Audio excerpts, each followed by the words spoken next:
And I'm free! Free particles! Okay, well, I can't sing, but what we can do is talk about quantum mechanics. Now, we have a new potential here that's unlike the ones we've seen before, insofar as that the potential is zero everywhere, and that gives rise to the free particle. We would think that this would be the easiest case to solve with V equals zero everywhere, but this leads to some physically weird situations that we have to use good judgment on. But for starters, let's dive into this question. This question involves a Gaussian wave packet and states that a free particle has the initial wave function of psi x of 0 is equal to a e to the negative little a x squared, where big A and little a are positive real constants. Well, we want to normalize, of course, and then we want to find the total solution with the spatial and temporal components. Of course, we want to find the probability density, or the magnitude squared, of this complete solution. And we wish to express your answer in terms of omega equals this substitution. You'll see why very, very soon. And then, of course, we wish to sketch the probability density at t equals 0 and for some time t greater than 0. Qualitatively, what happens to psi star psi, or the probability density, as time goes on? And I think we might have an intuition as to what happens just from the equations. All right, and then of course it's quantum mechanics, so let's find some expectation values and their standard deviations or uncertainties. And then of course let's conclude with, does the uncertainty principle hold? At what time t does the system come closest to the uncertainty limit? All right, pretty hefty question. Even more messy work ahead. So let's dive in and brace for impact. Okay, so back again, we know that normalization requires that we take the interval of psi star psi. Since we're all real here, that's just squaring the wave function that was given. No big deal. We get a squared out front, as we see here. All, of course, set equal to 1. And we double the exponential argument, since we had two copies of them. We've seen this integral before. No big deal. That just goes to pi over 2a. Solve for a, we get solve for big A. We get this is equal to 2a over pi all to the 1/4. We've kind of seen this before with the harmonic oscillator. So these kind of structural constants are starting to work their way through. And this 1/4 power is why we get the square roots that we do in the probability distributions. So be aware that will be coming up shortly. Speaking of shortly, here for B, if we wish to find the total wave function, what we have to do is realize that in the free particle setup, energy values are spread out over various k values. Just like we had linear combinations for the finite square well, we have that were indexed over n. Now we have a continuous distribution of energies, which makes this system a gigantic mess, and there's going to be some formalisms that join us here shortly because of it. So just realize that k values lead to our energy values, so we have to find the combination of functions for k, or a function of k, such that we have physically realizable situations, i.e. normalizable solutions. And so this is where this form comes from, where we have phi of k is equal to 1 over root 2 times pi, the infinite integral of the wave function at t equals 0 times e to the negative kx. If you're an astute observer, you'll notice that this is a Fourier transform, or inverse Fourier transform. Fourier was a mastermind of math, and now we see why, because we have systems like this that work all over science and engineering, and Fourier transforms will be useful in many, many places. So be aware, this is more coming to your future. But nonetheless, we still have an integral to solve, so let's get at it. Here, the exponentials combine, and what we see is that we have a negative factored out front, no big deal. What we were able to do, there should be I in there too. My apologies for not putting that in there. This should be ax squared plus I kx. So the I is supposed to be in there. My apologies. But here, this is a Gaussian-esque integral, and the author gives us a form to use to help solve this. Um, of course, you could look into tables and do form matching or use an online calculator, whatever you deem as best suited, no big deal. But what we see here is that we get a integral solution here, which is definitely what we needed, and then we could simplify up. Notice that we get e to the negative k squared over 4a. This, again, the k's give us the key to the energies. So let's see, now that we have the k's, or function of k, what the total wave solution is, now that we know that the temporal solution requires the energy levels. All right, so if we go back to the first of the chapter and we talk about stationary states, the stationary states for the free particle are a bunch of traveling waves. Not so stationary, I know, but that's the analogy comparison. What is to be extended from this is because they're traveling, as we saw last slide, we had to have energies that were distributed over k values. But we know that the energy gets combined into the temporal solution of the separable solutions, and so when we combine them all via the E being the separation constant, we get to join together. Since the k's were over an integral and it was a continuous distribution, much like again we summed over the index n over discrete variables, now we have continuous, we still have to do that for the temporal component and combine the k values here with the time signature here, of course, given that we have the positional signature here. So spatial and temporal coming together again. Just this time we're summing over all k values, and so now we're good to go. And again, if you look at this form, it looks very familiar in respect to how Fourier transforms work. So just keep in mind a lot of familiar results here. All right, nonetheless, we still have an integral to solve, so let's get to it. We see that when we plug phi of k in, we get a e to the negative k squared over 4a with this constant out front. This 1 over root 2 pi is a normalization effect for this system here. Again, you'll see this same constant in all of Fourier analysis, so be aware, comes and goes. Nonetheless, what we see here is that we have the exponentials can join together. We have a k squared term and a linear k term, so we factor them accordingly, factor that negative out, and you see that we get a coefficient times k squared minus a coefficient times k squared. And with that, what we see is that over dk, we can use the same integral trick or table that was given in the normalization one, or rather the finding the phi of k part. Very similar setup, just messy, messy, messy. And so when we evaluate the integral, we get this. Cleaning it up as best as we can, we end up with parentheses 2a over pi to the 1/4 power, and then multiply by 1 over the square root of 1 plus 2i h bar at over m with this gross exponential here. So with that, it makes sense why the author gives us a specific substitution to make. But be aware that this is going to have a little more algebra mess to clean up. So let's go ahead and dive in and find the magnitude of the probability distribution now.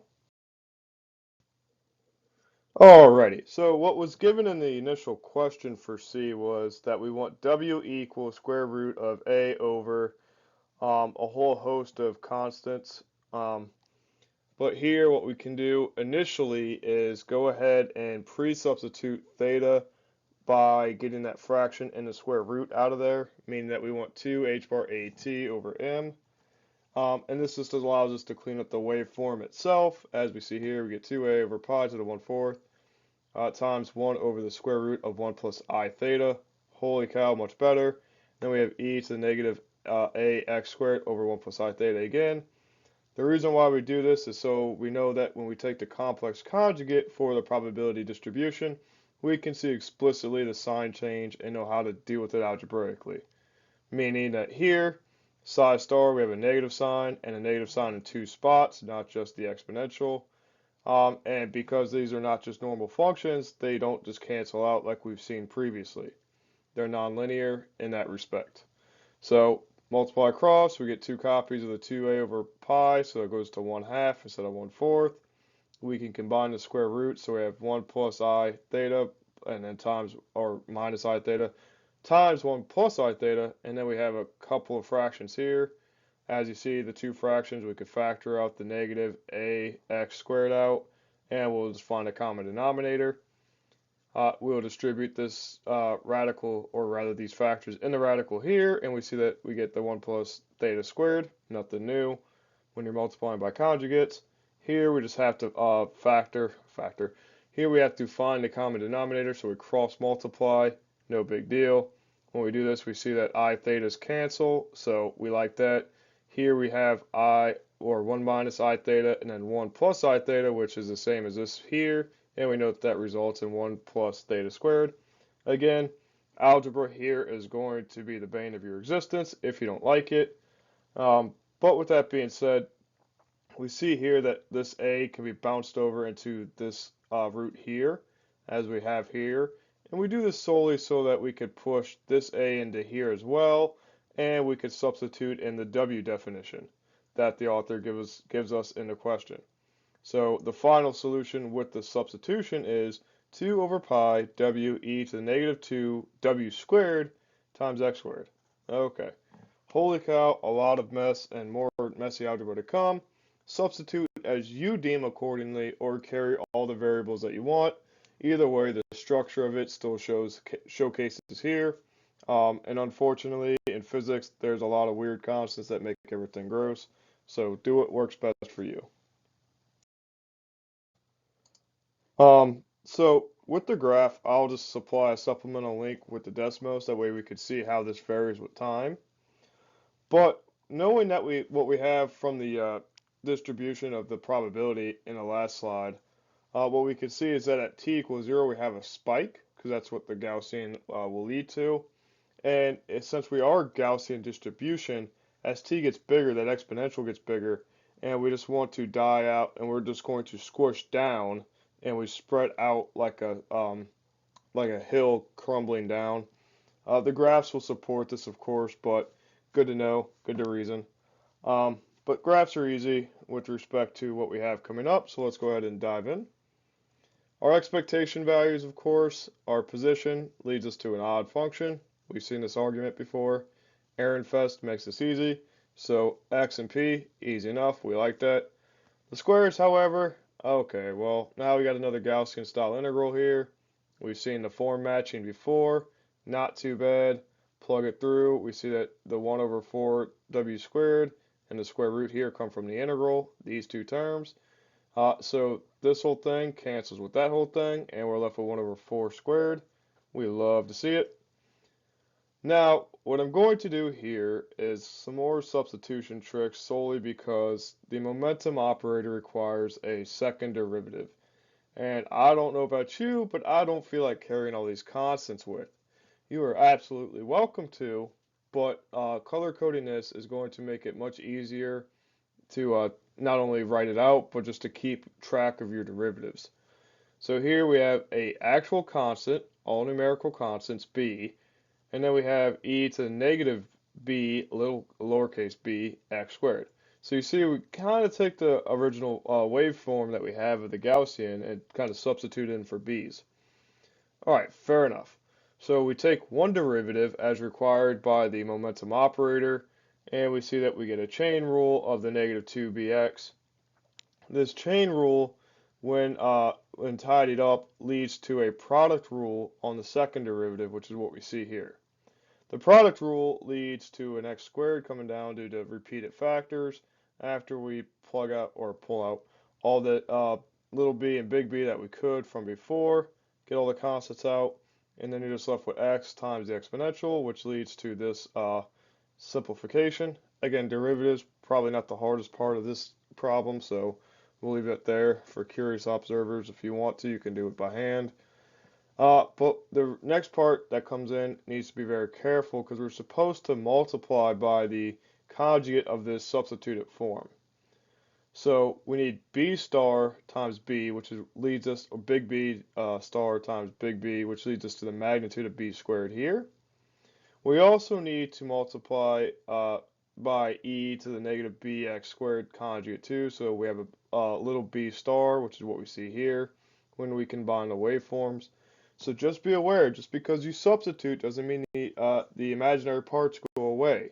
Just be aware. But now that we have it here, we can tidy up what the magnitude of b squared is and what the b star plus b is. Let's see how we do that. Oh boy, what an algebraic mess this problem has been, but a great thing to check ourselves on. So the magnitude here, we need to multiply across. Of course, we have the b conjugate, so we have a negative sign on the I here, and we have a positive sign on the original b here. We've seen this before when we found the wave function itself. So we have 1 over square root of 1 plus theta squared. Of course, we've seen a substitution before. That gives us back to w when we pull the a out here. So a lot of w's. What a nice hint that this author gives us. Now, for as far as the exponential argument, we have little b star plus b. Again, common factor here, or rather we have a fraction here. So we need to find a common denominator. We do the cross multiply and the i's cancel, or the imaginary components cancel, leaving us with a factor of 1 and 1, which is the 2 we see here. Again, we've seen this before. That leads us back to a 2w squared. So now we can compose the operator, or rather the expectation of momentum squared with the integral formulation. Plug it all in. We see that what we did was solve for the integrand here in terms of w, so everything should be lined up perfectly. Let's substitute in and solve away. You see we got a whole host of constants here that can get kicked out front. We have, if we distribute this e here to the 1 and to the x squared, we have two Gaussian integrals that have two different sets of property that need to be form matched with the tables. So let's see what our common result gives us from those tables. So thankfully the author gives us plenty of what we need for the tables in terms of how to solve for these integrals, and clearly if you can write the book, you know that you're going to end up with these integrals time and time again. So for match away, on the when we distributed the exponential to the 1, this was the result of that integral. Now everything else, as you see with the 2b here, this came from the x squared part. Thankfully you've seen that form before as well. And push it on through. Now you see we could cancel away some stuff, of course. The pi over 2 omega w squared here and here cancel out with the blue factor here. We like that. But what still remains is to simplify the 1 minus b over 2 w squared, given of what we had with the previous substitutions. So b here was equal to a over 1 plus I theta. And if you're clever, you'll notice what w squared was 1 plus theta squared over 2a. Go ahead and cancel away what you can. Remember that 1 plus theta squared was 1 plus I theta times 1 plus minus I theta. So the 1 plus I thetas here cancel, and that's where we see the 1 minus I theta there. A's cancel, so that's where the 1/2 or the 2 comes from here. And then you see we just find a common denominator there, so minus across, you get this thing here, which of course simplifies back down to a over 2b. How clever is that? Be very careful, go back to what you substituted in with, and then you'll see that the algebra comes through. That being said, since this bracket is equal to a over 2b, put it here, and what do you know? The 2b and the 2b cancel, so it doesn't really matter. And we see that we are left with the expectation of momentum squared of h bar squared times a. Holy moly, the free particle is quite a mess. But these Gaussian wave packets give us quite a bit of information. So pushing forward, we see that the uncertainty in x is just the square root of 1 over 4w squared, hence the 1 over 2w. And the momentum is just the square root of h bar squared over a, or h bar squared times a, which is why we have an h bar times square root of a. Alrighty, so then their product, in the case of the uncertainty limit, leads to a 1 over 2w h bar times a. Of course, pretty easy there. Let's backtrack. What was a? We had 1, or rather, what was w and a? We had 1 plus theta squared, which put back into account the h bar over 2, 1 plus this nasty set of constants of 2 h bar at over m squared. And of course, this whole thing is positive, right? Because we have a 1 plus something squared that is not imaginary. So then that leads us to something positive, and that tells us we're greater than the uncertainty limit of h bar over 2. Cool there, cool there. Finally, we see that if t is equal to 0, this whole term here goes to 0, so then we're left with h bar over 2 times the square root of 1, which is h bar over 2. Hence, that is the time that is closest to the uncertainty limit, and it is at the uncertainty limit. Whew, okay, quite a bit to deal with there, but free particles, their freedom leads to some trickery there, so be careful, and we'll see you at the next one.